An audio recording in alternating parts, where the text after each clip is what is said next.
गंगा के रेतवा जोताइले मोतिया बोआइल हो। ललना मोतिया के लरिया गुथाइले सैया के पेन्हाइले हो।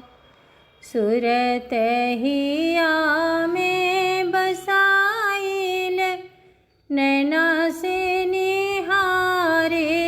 हो। ललना सोने के सिंहासन बैठाइले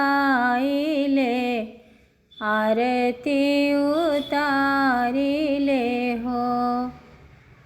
गंगा जी के जलवा मंगाइले चरण पखारिले हो। ललना चरणामृत मुख में लगाइले जन्म सुधारिले हो।